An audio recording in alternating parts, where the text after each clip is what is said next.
Hello everyone and welcome back to the Racing Minds podcast. This week we're going to discuss about the Abu Dhabi Grand Prix. It was a pretty good race. Like, considering we don't have another race for the next 90 days, you give me whatever, I'm going to enjoy. I'm going to have fun with it. Just a quick tip about qualifying before we get into the race details. Lewis Hamilton. Him getting out in Q1 was quite a big shocker.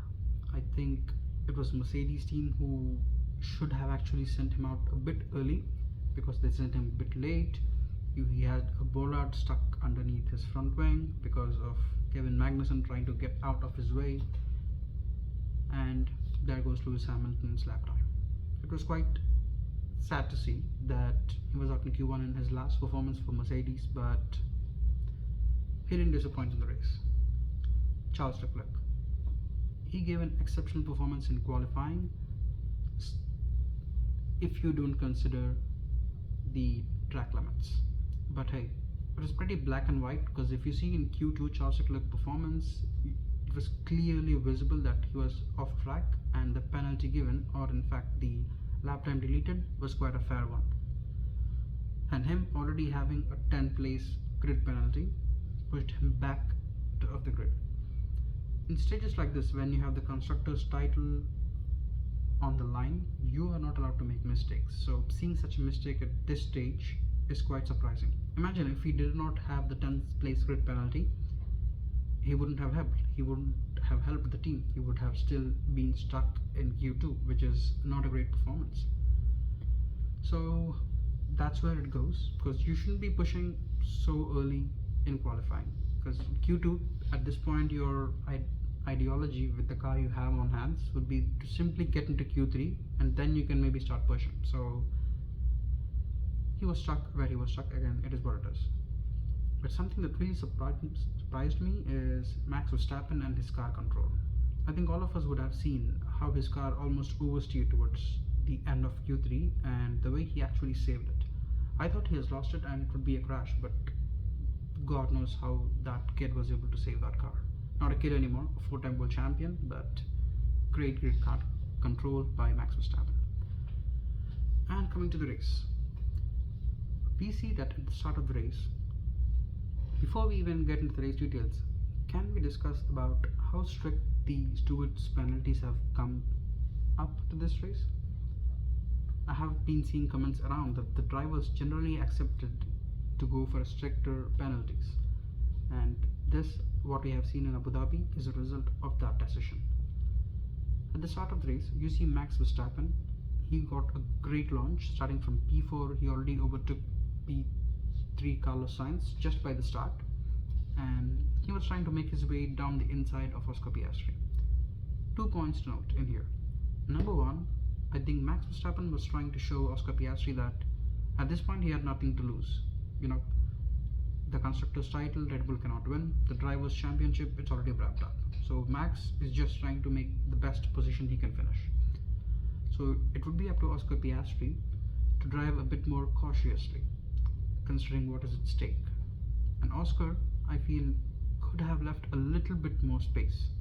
When you see, I think he almost squeezed completely into Max Verstappen, resulting in the crash we saw. And once again, in here we got to bring up about the car control of Max. After the crash, Oscar Piastri is bumped down to the last place, and you see Max Verstappen doing the 360 and continue the race from where he almost left off. I think he's continued from about P12 or P11. So exceptional car control comes back to the rescue once again. Great from Max Verstappen. And for this, he was given a 10-second time penalty, and the drivers agreed upon this, that they are okay with stricter penalties, so that's what they get. In fact, you see right away at the beginning of the race that Oscar Piastri, he really goes fast. He wants to overtake down the inside of Franco Colapinto, and whom he crashes into. Once again, Oscar Piastri was also given a time penalty because of the crash, which led to a puncture of Franco Colapinto and him eventually retiring. So the stewards were strict. Oscar Piastri's race got worse and worse, because first he crashed, then he gets a time penalty. So at this point it was very difficult for him to get back to the points unless there was a red flag or a safety car, which we did not see throughout the race. And because of the crash, he did into Franco Colapinto, and Colapinto's pitting and his pace being really bad, he could have finished the race in lowly P19s or P18s, but Williams for some reason chose to call him back to the pits and end his race. I hope this is not the end of his career in Formula 1, because he has given some exceptional performance towards the beginning of his career in Formula 1 for the first few races. But the last few races have been pretty difficult on the kid, because he has been having crashes, whether it's in Brazil or Las Vegas. They weren't very favorable to this young man, and let's see if he has a chance to show up in Formula 1 in future. When we talk to the race, we need to talk about McLaren finally winning the Constructors' World title. After 25 years, this team was able to win the Constructors' World title. Having seen them where they were back throughout all these years, 1998s, the 2000s, and the late 2010s, where they were almost towards the bottom of the pack, who would have thought that they would have come up one day to beat Mercedes, Ferrari, Red Bull, and be on top of the Constructors' World title? In fact, even last year, towards the beginning of 2023, they were towards the bottom of the pack. They were, after the initial 3-4 races, they were P8 or P9, P10s. All the way from there, coming up and winning the Constructors' World title, great job from McLaren, totally deserved it. In fact, in Abu Dhabi, I might as well say that it was Lando Norris who single-handedly won them the Constructors' World title. Yes, McLaren started a 1-2. Oscar Piastri crashing out, he was out of contention, so it was all on Lando Norris's shoulders, with 2 Ferraris really running down behind him. Carlos Sainz was pretty close throughout the race. He was almost 4 seconds behind Lando Norris, and you had Charles Leclerc giving an exceptional performance, coming all the way from P19 to P3. Lando Norris held all the pressure over his shoulders in a perfect manner and delivered McLaren their first Constructors' World title in 25 years. The team totally deserves it, the drivers totally deserve it. A great job, and was a great job, and it's really happy to see a team which traditionally hasn't won the Constructors' World title in a long time. Because throughout the last decade, again, the last decades, the 2010s, we saw either the Mercedes or Red Bull win the Constructors' World title, and in the first time in 25 years or many years, a team other than Red Bull or Mercedes has won the Constructors' World title. Ferrari did try their best, but ultimately it wasn't enough. It needed a little bit more. There have been a few stages throughout the year where I felt that Ferrari could have won the world title had they done things a little bit differently, whether it's with the drivers making decisions on the race or the team making strategical decisions. None of that can be changed, but they had a very good chance of winning the Constructors' World title, which they couldn't this year. And let's see what they can perform with Lewis Hamilton coming into the team next year. And when we talk about Lewis Hamilton, on his last race for Mercedes, he has done an exceptional performance. Starting all the way in P16, he found his way back up all the way until P5 towards the end of the race, where he was 10 to 15 seconds behind George Russell. He didn't give up. He was consistently pushing, and on the last lap, he overtook George Russell, which was an exceptional overtake, by the way.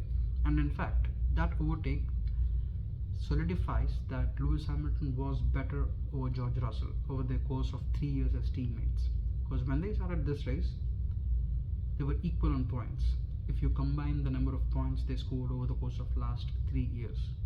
So Lewis Hamilton making that overtake on the last lap solidifies his position that he was in fact at the end the better driver than George Russell in terms of point scoring positions. Qualifying wise, however, I should say it was George Russell who has done an exceptional showcasing of qualifying over Lewis Hamilton over the course of the last 3 years as well.